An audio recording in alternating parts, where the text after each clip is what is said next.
नमस्कार, मैं जितेंद्र चतुर्वेदी। अरविंद केजरीवाल जितना जोर से शोर मचाते हैं, दरअसल उसी तरीके से अपने बुने हुए जाल में ही फंसे नजर आते हैं। बात अगर हम पंजाब की करें तो वहां से जिस तरह की रिपोर्टें आ रही हैं, वो ना सिर्फ आम आदमी पार्टी बल्कि आम आदमी पार्टी की सरकार के लिए भी बहुत सुखद संकेत और संदेश तो नहीं कही जा सकती। और अरविंद केजरीवाल तो उन दोनों ही स्थिति में जुड़े हुए हैं, क्योंकि उनकी अपनी एक राष्ट्रीय महत्वाकांक्षा है और उस महत्वाकांक्षा पर कहीं पंजाब से उठने वाली रिपोर्ट कुटाराघात न करे। चूंकि पिछले 2-4 महीनों से वहां की जो रिपोर्टें हैं वो खासा सुर्खियां बटोर रही हैं, उसी तरह से जैसे दिल्ली से आने वाली रिपोर्टें आम आदमी पार्टी की सरकार को लेकर तमाम तरह की बातें बताती हैं। हूबहू, या आप कहें कि उससे भी 4 कदम आगे कहानी पंजाब से निकल कर आ रही है और वो खासा मायने भी रखती है। चूंकि दिल्ली में तो आपके पास एक बहाना होता है कि साहब ये तो केंद्र शासित प्रदेश है और यहाँ पर हमारी सरकार भले है लेकिन अपने पास अधिकार नहीं है। कई चीज़ें जो हैं वो केंद्र के पास है, फिर कई चीज़ें जो हैं एमसीडी के पास हैं, फिर सब कुछ एलजी के पास ही है। यहाँ शक्तियों का बड़ा घालमेल है, तो हम ठीक ठीक कर नहीं पाते हैं। हम ये करना चाहते हैं तो एलजी रोक लेते हैं, या हम वो करना चाहते हैं तो फलाने रोक लेते हैं। इस तरीके का बहाना बन जाता है जब दिल्ली पर बात होती है। लेकिन पंजाब में तो इस तरह की परिस्थितियां नहीं है, वो पूर्ण राज्य है। और उस राज्य में जिस गाजे बाजे के साथ आम आदमी पार्टी ने सरकार बनाई थी, अब दरअसल वही गाजे बाजे आम आदमी पार्टी के सरकार के खिलाफ सुनाई देने लगे। और जब आप इसकी पड़ताल करेंगे तो आपको कई रिपोर्टें मिलेंगी। फिलहाल हम जिस रिपोर्ट की बात कर रहे हैं वो इंडियन एक्सप्रेस की है, जो मुझे लग रहा है कि संभवतः आज की या कल की है। और वो रिपोर्ट ये रेखांकित करती है कि किस तरीके से आम आदमी पार्टी की पंजाब सरकार सवालों के घेरे में खड़ी है। और ये घेरे विपक्ष के लोग तो तैयार कर ही रहे हैं, लेकिन उसके अलावा जो उसके किरदार हैं वो आम आदमी पार्टी के लिए तो बहुत बेहतर संकेत नहीं दे रहे हैं। ये जो सरकार पंजाब में बनी वो दरअसल जो आवाम है उनकी आकांक्षाओं और महत्वाकांक्षाओं की देन है, और उसमें किसान की बड़ी भूमिका रही। किसान नाराज है, लेकिन उससे आप एक कदम आगे आइए तो जो एक ये दरअसल जो वहां घटा है ये कौतूहल भी पैदा कर रहा है।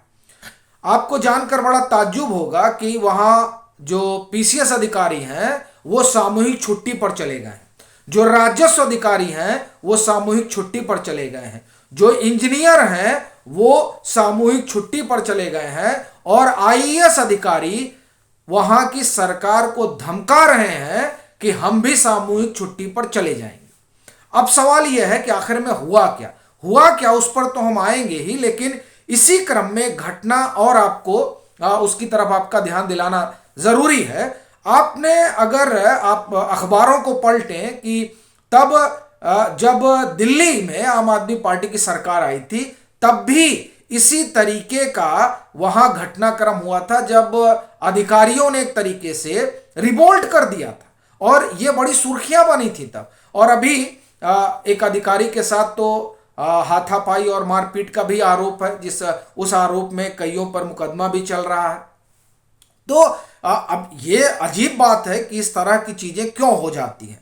अभी देखिए, जो पंजाब का मामला है वहां पर एक आईएएस अधिकारी है और एक पीसीएस अधिकारी है जिनके ऊपर एफआईआर दर्ज हुआ है। अब वहां अधिकारियों ने इसका विरोध किया है और उनका कहना है कि नहीं साहब, आप जो है इनका ये क्वेश करिए। और आईएएस अधिकारियों का तो कहना है कि अगर जो नीलमा आईएएस आप क्वेश नहीं करते हैं तो फिर हम जो है सामूहिक छुट्टी पर चले जाएंगे। और अगर वो सामूहिक छुट्टी पर चले गए और पहले से ही तमाम अधिकारी जो हैं वो छुट्टी पर हैं, तब तो फिर प्रशासन पंगु हो जाएगा। ये इस बात की ओर इंगित करता है कि दरअसल ये जो शासन प्रशासन वाला मसला है उसमें क्या आम आदमी पार्टी की सरकार बड़ी तंग हो चली है। और अगर वो इतनी तंग है तो फिर वो कैसे दावा करती है कि साहब वो मतलब दावा लोक कल्याण मार्ग की रेस में है।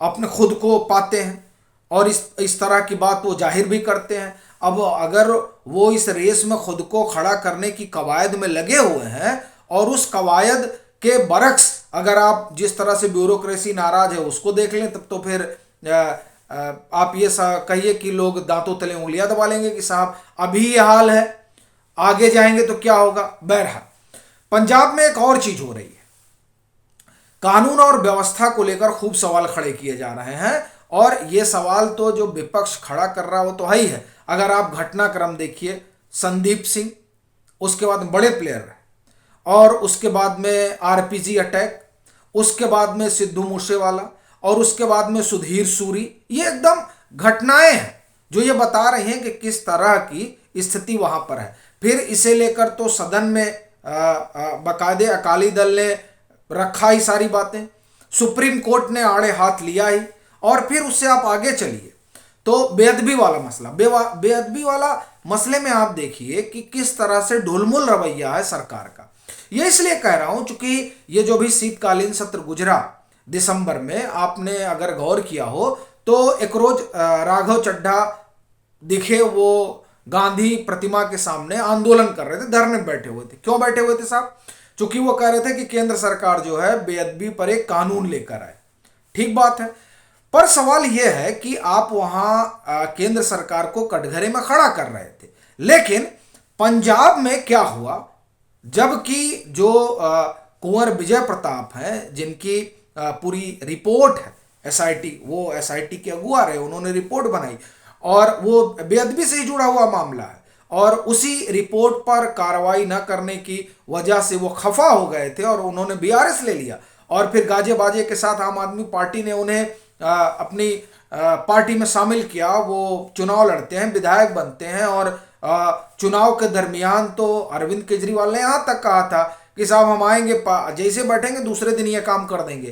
तो अब सवाल ये उठता है कि उस मसले पर आखिर क्यों ढुलमुल रवैया आम आदमी पार्टी की सरकार का है। जिस इंडियन एक्सप्रेस की रिपोर्ट का मैं आपको जिक्र कर रहा हूं, वो उस रिपोर्ट में आप जाकर देखिएगा तो इन पूरी घटनाओं का सिलसिलेवार वर्णन है कि कैसे कैसे वहां पर फार्मर प्रोटेस्ट चल रहा है, फिर कैसे अधिकारी प्रोटेस्ट पे चले गए हैं, फिर कैसे बेअदबी वाले मसले पर वहां चीजें बिगड़ गई हैं।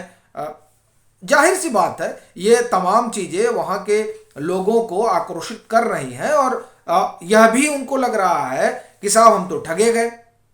फिर और जो चीजें हैं वो तो है ही हैं, उसमें एक चीज और देखिए बड़ी महत्वपूर्ण है, वो ये कि अभी आप देखिए ये खबर आई थी कि जब कानून व्यवस्था की स्थिति इस तरीके से है तो अभी बीच में तमाम कारोबारी जो है वो उत्तर प्रदेश के मुख्यमंत्री से मिलने आए थे और तब विपक्ष ने बड़ा भारी सवाल उठाया था कि साहब आप जो है इधर उधर जा रहे हैं कि आप हमारे यहाँ निवेश करिए और आप ही के यहाँ जो कारोबारी हैं वो यहाँ से बाहर जाने की सोच रहे हैं। चूंकि जो लॉ एंड ऑर्डर की स्थिति है, देखिए किसी भी उद्योग धंधे के लिए वो तो जरूरी है और उसी को लेकर सवाल खड़ा हो रहा है। तो इस तरह के जो मामले पंजाब में दिखाई दे रहे हैं और जिन पर लगातार खबरें हो रही हैं, वो असल में आम आदमी पार्टी के लिए भी, उनकी सरकार के लिए भी और उनके मुखिया के लिए भी एक खासा संकट का विषय है।